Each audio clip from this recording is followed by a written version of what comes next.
പന്നി ഫാമിൽ ശ്രദ്ധിക്കേണ്ട കാര്യങ്ങൾ. കേരളത്തിൽ സ്ഥലം തിരഞ്ഞെടുക്കൽ. പാർപ്പിട പ്രദേശത്തിൽ നിന്ന് ദൂരെ, വെള്ളം ഒഴുകുന്ന സ്ഥലം, നല്ല വായുസഞ്ചാരം ഉള്ള സ്ഥലം, ഭൂമിയുടെ ചെരിവ് അനുയോജ്യമായിരിക്കണം. പന്നികളുടെ ഇനം.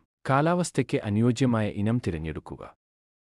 വളർച്ചാനിരക്ക്, മാംസലത, പ്രതിരോധശേഷി എന്നിവ കണക്കിലെടുക്കുക. പന്നി വളർത്തൽ കൂട്. വൃത്തിയും വായുസഞ്ചാരവും ഉറപ്പുവരുത്തുക. മതിയായ സ്ഥലം, തീറ്റിടം, വെള്ളിടം എന്നിവ ഒരുക്കുക. തറ നനയുന്നില്ലെന്ന് ഉറപ്പുവരുത്തുക. പോഷണം. പുല്ല്, ചോർ, പയർ, മീൻ, മാംസം എന്നിവ അനുയോജ്യമായ അളവിൽ നൽകുക. പുതിയതും വൃത്തിയുമായ ഭക്ഷണം നൽകുക. ആരോഗ്യം. പന്നികളുടെ ആരോഗ്യം നിരീക്ഷിക്കുക. വാക്സിനേഷൻ നൽകുക. പരാന്നികളെ നിയന്ത്രിക്കുക. വെറ്റിനറി പരിചരണം നൽകുക. വൃത്തിയും സാനിറ്റേഷനും. കൂട് വൃത്തിയാക്കുക. തീറ്റിടം, വെള്ളിടം വൃത്തിയാക്കുക. മലമൂത്രം നീക്കം ചെയ്യുക. കൂട് ദിവസവും വൃത്തിയാക്കുക. സംരക്ഷണം. കാട്ടുപന്നികൾ, കുറുക്കന്മാർ, പക്ഷികൾ എന്നിവയുടെ ആക്രമണം തടയുക. വേലി കെട്ടുക. വ്യാപാരം. മാംസത്തിനും മറ്റ് ഉൽപ്പന്നങ്ങൾക്കുമായി വിപണിയെക്കുറിച്ച് അറിവ്